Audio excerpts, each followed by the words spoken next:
Hi! Hey! Wow. I have a different co-host today. I'm with MC Royce. My honor to be with Jade today too. Aiyo, you see, this is why I have nice co-hosts. Andy, are you listening?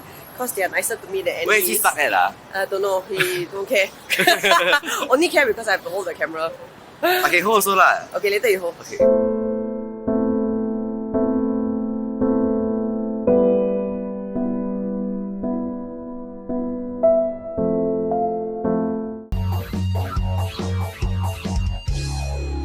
Okay, today let's talk first about the very sad fact that we are going back to phase 2.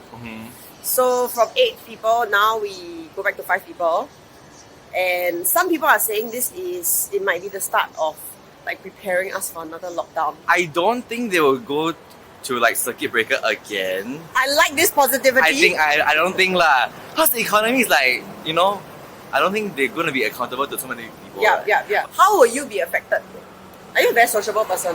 Yeah, because like already 5, we found it like a struggle already. I'm sure you also go to like gatherings and all. Yeah. So like form 5 people, then it's like quite tough lah. Then when there was 8 already, it was quite okay. Yeah. And we got used to that fact. Yes. And then now we could like step back to 5 people. 5.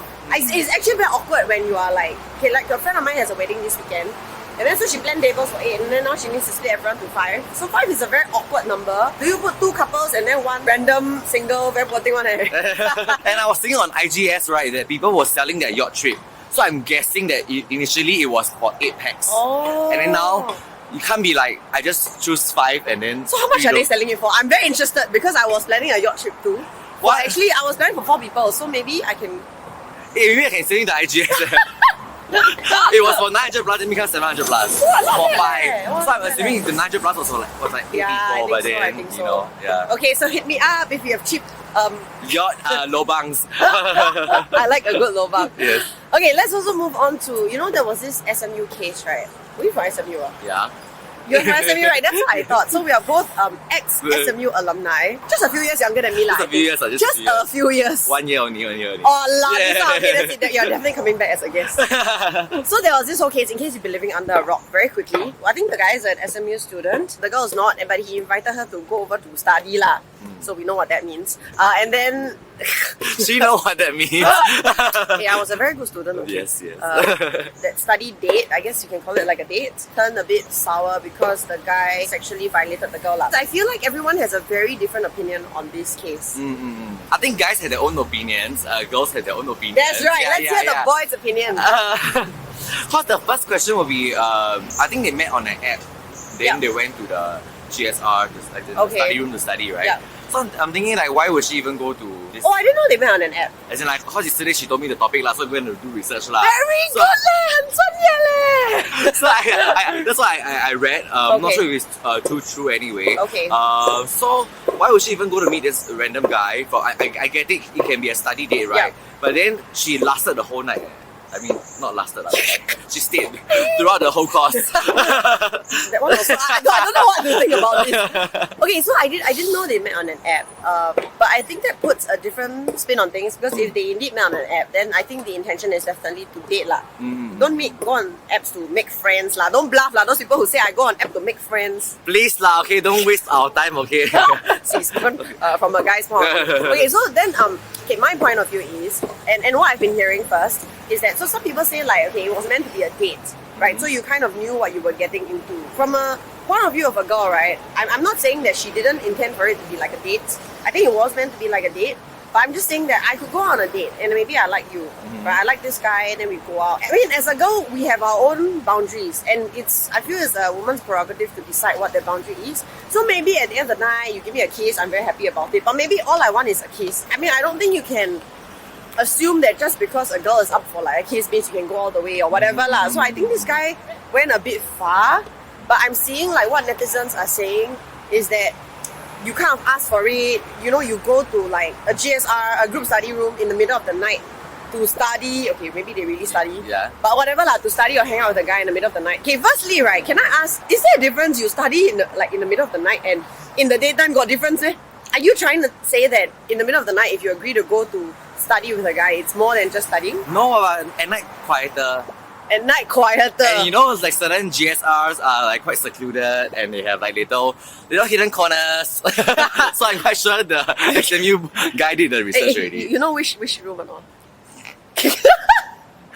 Now it's too new already, SMU, like everything's changing. Yeah, But confirm is I think the scope economics. Whoa! Are you going for econs? No, in business. Oh, see, we are business Just students. like everyone else. Yeah. We're business students, very above board. These econ students are terrible. Very open on Yeah.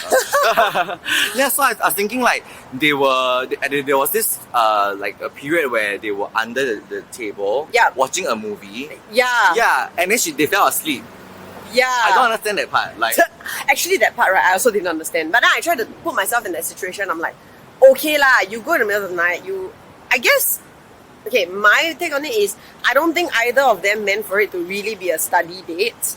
I think it was just like a date. I don't know about this middle of the night thing lah. A lot of people are very fixated on middle of the night. But yes, maybe that contributed to me also thinking that it's a date. But I do think that even if it is, still cannot go to the extent lah. Yeah. And especially she said no.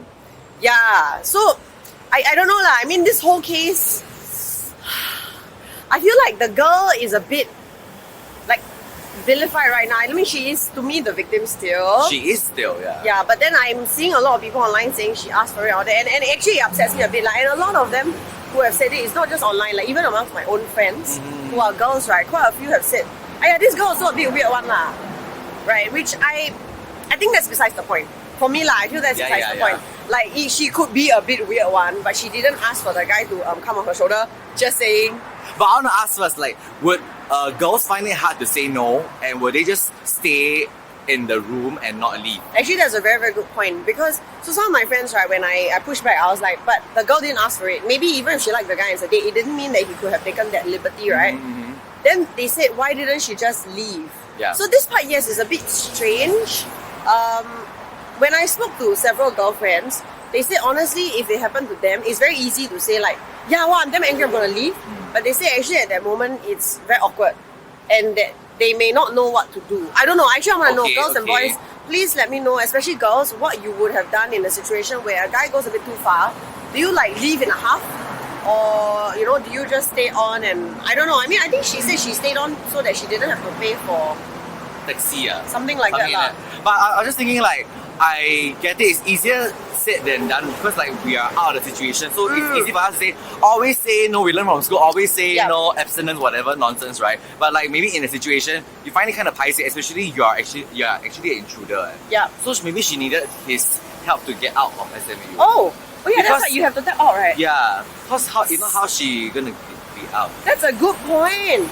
Only SMU students don't know. That's right. So you have to get insiders. Yes. Actually, you're right. You need to tap out. Yeah. You can't just go out. It's not like you can tap the button. Maybe there are some circumstances that like she can't just say no that easily. I mean, that's a good point. I think that's like a logistic. Couldn't say no. I think like the other part is, it's a bit awkward lah. Like I said, and I'm just saying that I think people are seeing it in a very all or nothing way. Like, if you didn't say no from the start, that means you asked for it. But like I said, you could be on a date. Maybe you don't mind if the guy holds your hand. You may not mind if the guy gives you a kiss, but maybe you just want to stop there. So what I'm saying is like, if there are 12 or let's say 20 stages of like intimacy, right? There's nothing wrong that you might want to go to stage 4 or 5 and then stop there. You can't say that just because a girl wants to go to stage 4 or 5. Or I can go to 5, 6, 7, 8. Yeah, correct. So I think that's the point people are missing lah. That's my point lah. But it's very good. Your insight is very, very good. Do you have anything else to add to this case? I don't know, because obviously everyone already said what they want to say about.